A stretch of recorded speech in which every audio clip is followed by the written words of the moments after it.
The swelling had overtaken nearly every part of her body.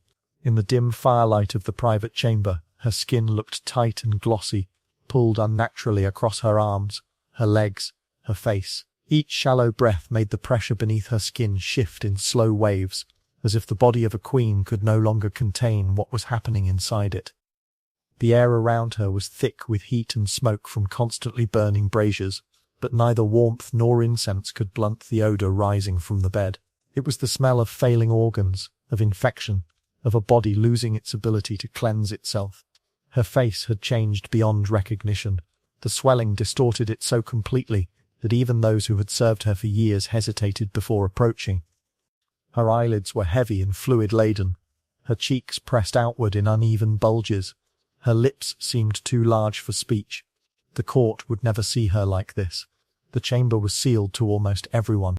Only 2 attendants remained inside, and their movements had taken on a mechanical rhythm, driven by duty and fear. They wiped her skin. They tried to ease her breathing when another coughing spasm forced thick, wet phlegm from her throat. They listened to her gasping through the pressure building in her chest. Outside the guarded door, whispers spread through the palace corridors. The queen was dying, but no one could agree on what was destroying her. Some said poison, some blamed dropsy, others believed her organs were failing all at once. Every rumor carried the same conclusion. Something inside her had gone terribly wrong, and the physicians, with their purges, bleedings, and restorative powders, seemed to be pushing her body further into collapse. The kingdom's capital buzzed with unease. A royal death could change alliances, policies, even the stability of the crown. But the truth of her condition was held behind locked doors. The public heard nothing. The courtiers saw nothing. The attendants inside witnessed everything, and it terrified them. Yet this moment, this terrible, swollen, suffocating end, is not where her story begins. To understand how a queen reached this state, how her body weathered years of hidden decline, failed treatments, and mounting complications, we must step back. Because what is happening now did not arrive suddenly. It was the final stage of a long, relentless breakdown that had been advancing for years. We step back to the beginning of her life, before the swelling, before the suffocating chamber at Hampton Court. She was born into a northern European court where royal daughters grew up knowing their futures would be shaped by political necessity, not personal desire. From childhood she was educated in languages, ceremony, and diplomacy, preparing for a marriage that would bind kingdoms together. Her arrival as queen consort placed her in the center of a court marked by tension and competing factions. She quickly formed her own household, cultivating a cultural environment that became one of the most active in the kingdom. Ambassadors described her as composed and intelligent, a figure whose presence carried both charm and political weight. In these early years, her health appeared strong. She traveled extensively, participated in public ceremonies, and supported elaborate artistic performances. Yet even during this period of apparent vitality, small signs emerged. Attendants noted occasional fatigue after long ceremonies. She sometimes experienced breathlessness during winter months. Swelling appeared intermittently in her hands and feet following long journeys or extended periods of standing. These symptoms seemed minor at the time. Court physicians interpreted them as temporary imbalances, easily addressed through purging or bloodletting. Pregnancies added strain. Multiple recoveries left her more tired than expected, but nothing yet indicated the slow internal decline already beginning. Through her 30s she maintained her public duties, though observers remarked that she moved more carefully and rested more often than in her earlier years. As she approached middle age, the subtle signs gathered into a clearer pattern. The swelling became more frequent. Her breathing grew heavier in the evenings. She experienced pressure in her chest that she described as a tightness that limited her ability to speak for long periods. The physicians responded with stronger emetics and more frequent bloodletting. These treatments offered limited relief, and each session left her weaker than before. By the late years of the decade, withdrawal became part of her routine. She declined more court events.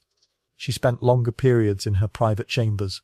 Chroniclers who once described her energetic participation in masques now noted her absence without explanation. These early symptoms marked the beginning of the long, invisible descent that would one day lead her to the final chamber, where swelling would overtake her features and breathing would become a struggle.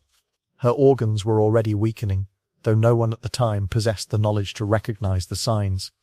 The decline had begun, slow and silent, preparing the path toward the crisis that awaited her. As the years progressed into the early 17th century, the Queen's illness advanced from a quiet inconvenience into a persistent condition. What had once been occasional swelling in her hands and feet now appeared more frequently and with increasing severity. She felt heaviness in her legs after even brief periods of standing. Her chest tightened during long ceremonies, and shortness of breath interrupted her speech. Her physicians responded with the treatments available to them. They bled her to release what they believed was excess fluid. They administered purgatives to force the body to expel moisture. They prescribed heated cloths, herbal mixtures, and controlled fasting. Each treatment left her exhausted, and whatever relief she experienced faded quickly. The underlying illness continued to advance, unaffected by the theories guiding her care. The symptoms multiplied as the decade progressed. Her cough deepened into a wet, persistent sound that disturbed her sleep and alarmed those who heard it. In cold months the cough worsened until she struggled to clear the phlegm collecting in her throat. Her attendants noted subtle changes in her face, lingering puffiness, fluid-filled eyelids, and a softness in her features that signaled early dropsical swelling. Public appearances became increasingly difficult. She withdrew from celebrations she once enjoyed. Ambassadors recorded her absence in letters home, hinting at a decline the court did not openly discuss. Journeys that had once been routine now demanded extended recovery. Even short trips required frequent stops as her breathing faltered. By the later years of the decade, the progression was unmistakable. The swelling became more visible. Her limbs carried fluid that made walking slow and painful. The odor of lingering illness began to cling to her chambers, a sign of organ strain her physicians did not fully understand. They intensified their treatments, believing the body needed more aggressive purging. Instead, she grew weaker. These years marked the transition from intermittent discomfort to a continuous decline. Her heart and kidneys were failing in ways she could not see, and her physicians could not recognize. The illness that would one day overtake her completely was already tightening its hold, preparing to bring her into the final phase that awaited her at Hampton Court. As the final year of her life began, the Queen's condition crossed from slow decline into unmistakable danger. The swelling no longer receded between treatments. Her legs and arms retained so much fluid that movement required assistance. Her face grew fuller and more distorted, its features softened and stretched by the pressure beneath the skin. Even her eyelids carried a heavy weight that made opening her eyes a visible effort. Her breathing worsened as fluid accumulated in her chest. Each inhale came with a faint crackle. Each exhale ended in shallow weakness. Her cough, once intermittent, now erupted in deep, wet spasms that left her trembling. Thick phlegm rose in her throat, and at times traces of blood appeared. The attendants wiped her mouth gently, aware that each episode took more from her. The physicians continued their treatments, though many understood they were losing ground. Bloodletting brought only momentary relief.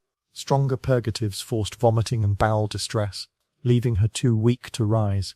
Warm cloths, sweating treatments, and herbal infusions offered no improvement. The core of her illness, a failing heart and kidneys, remained far beyond their medical reach.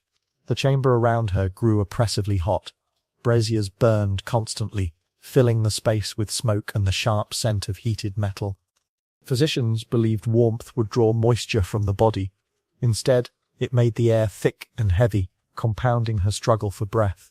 Attendants opened windows only briefly, allowing cold air to cut through the room before sealing it again. Visitors were restricted. Only her closest attendants remained at her bedside. They lifted her swollen limbs, adjusted her pillows, and supported her during coughing fits. They saw the changes no chronicle would ever record: the altered shape of her face, the sheen of moisture on her skin, the odor that lingered in the air despite constant attempts to mask it. Those outside the chamber sensed the approaching end even without seeing her. Ambassadors wrote carefully worded reports. Courtiers whispered in narrow corridors. The king kept his distance, unsettled by the severity of her condition. Her son visited and left appearing shaken, carrying with him the image of a mother transformed beyond recognition. Her decline accelerated as winter deepened. She no longer walked without assistance. She rarely spoke. Her breathing grew more erratic, interrupted by long pauses. The swelling spread across her torso, tightening the skin and limiting the expansion of her lungs. By this stage, the physicians knew recovery was no longer possible. Their treatments slowed, their visits grew quieter. The chamber became a world apart from the rest of the palace. Inside it, heat, smoke, and the sound of laboured breathing defined every hour. The queen lay beneath blankets that did little to ease her discomfort.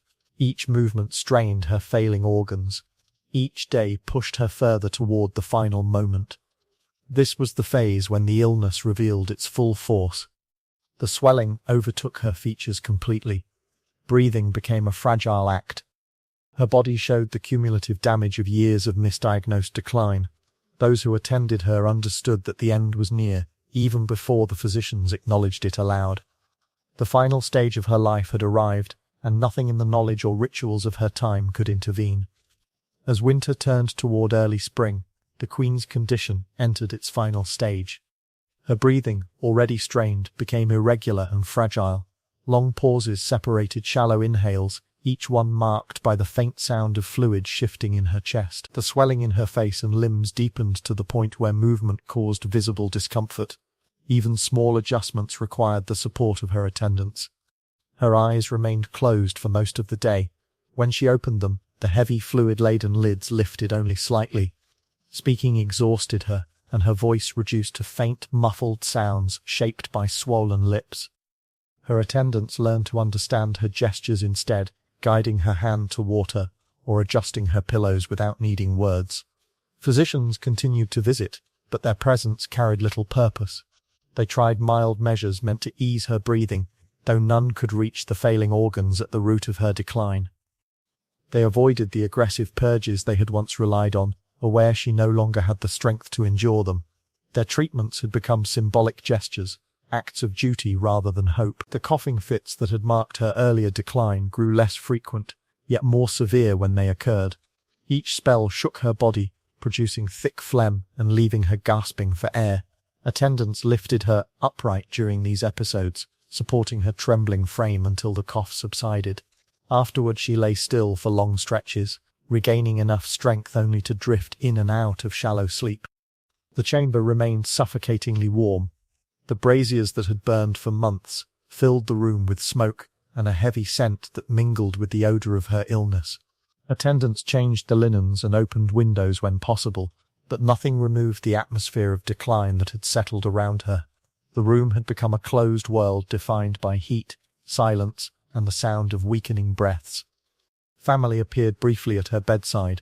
Her son visited again, visibly shaken by the swelling that had altered her features. He stayed only a short time, leaving in a state of quiet distress. The king remained absent, issuing instructions through intermediaries while avoiding the chamber entirely. Their reactions underscored how profoundly her illness had reshaped her appearance, and how difficult it had become to face the reality of her condition. By her final night, her breathing slowed to an irregular, faltering rhythm.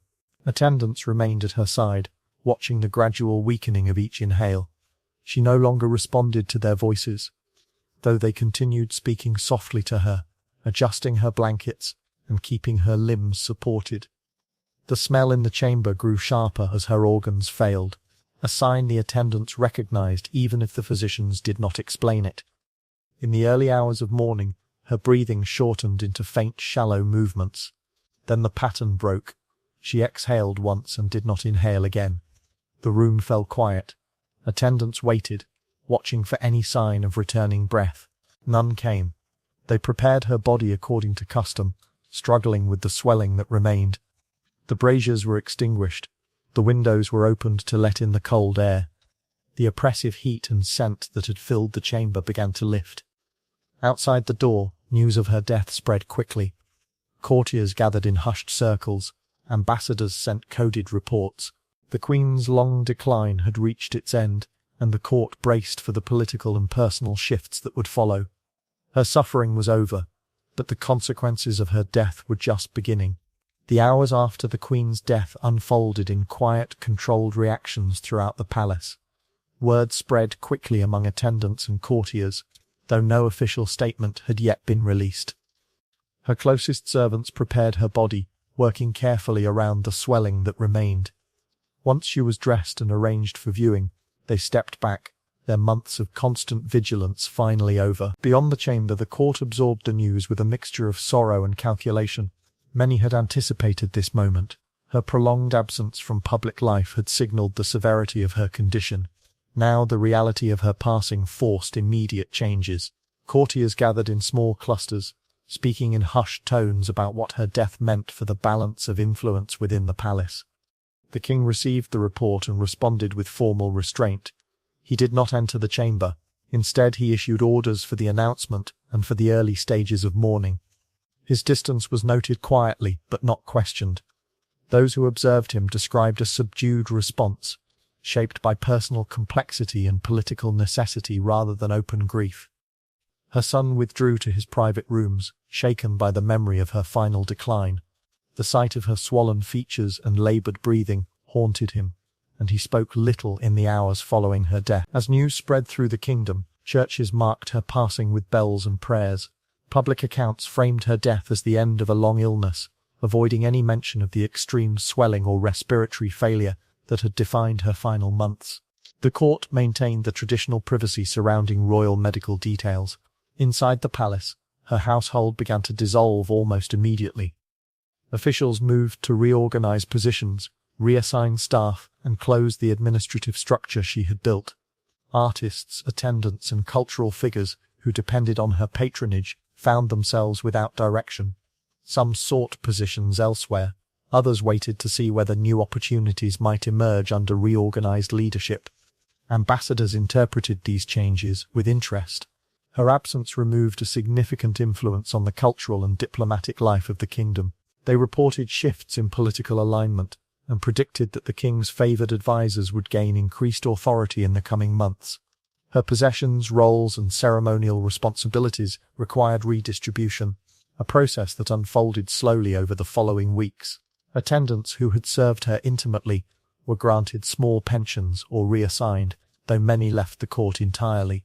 Private letters sent abroad mentioned the length of her suffering, but avoided the full truth of its severity.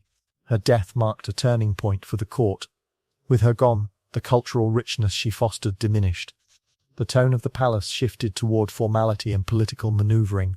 The lingering memory of her decline remained with those who had witnessed it, while the public saw only the softened narrative the court released to the kingdom. What followed was not only a restructuring of her household, but a reshaping of the court's entire atmosphere. Her presence had balanced factions, supported artistic ambition, and offered a counterweight to the king's favourites. Without her, the palace entered a new phase, defined by different priorities and a quieter cultural life. In the years after her death, the Queen's legacy took on a shape very different from the private reality of her final months. Chroniclers emphasized her patronage of the arts, her role in court ceremony, and her influence on the cultural life of the kingdom. They wrote of a long and unspecified illness, avoiding any description that might reveal the severity of her swelling, the suffocation she endured, or the treatments that accelerated her decline. The truth of her final suffering remained behind the closed doors of Hampton Court. Fragments of that truth survived in letters and medical notes. Diplomats hinted at her altered appearance. Physicians recorded dropsical swelling without fully understanding what caused it. Attendants mentioned her difficulty breathing and the heaviness in her limbs. From these pieces, later historians concluded that she likely suffered from heart and kidney failure, conditions that would explain the relentless fluid retention, the crackling breath, and the exhaustion that marked her last years. Yet even with this understanding, much of her decline remained obscured. Court protocol discouraged detailed accounts of a queen's physical deterioration. Those who had witnessed her final state rarely wrote openly about what they saw. As a result, her public legacy became divided. One part celebrated the cultural force she had been. The other part, largely hidden, was the story of her slow, distressing descent into organ failure. Her death altered the court she left behind. Without her influence, artistic innovation waned. Political alignments shifted. Her household dissolved, scattering the people and projects she had supported. Her absence created a vacuum that others quickly moved to fill, reshaping the atmosphere of the palace. Her story endures as a reminder of the limits of early modern medicine and the vulnerability of even the most powerful lives. Surrounded by physicians, attendants, and the full resources of the crown, she still succumbed to an illness they could neither name nor treat. The treatments meant to help her weakened her further. The rituals of royalty could not shield her from the slow collapse happening inside her body. Her final months, spent in a sealed room filled with heat, smoke, and the struggle for breath, reveal a truth that official histories softened. Power shaped her world, but it could not preserve her body. The decline that overtook her began quietly, advanced relentlessly, and ended in a death marked as much by silence as by suffering.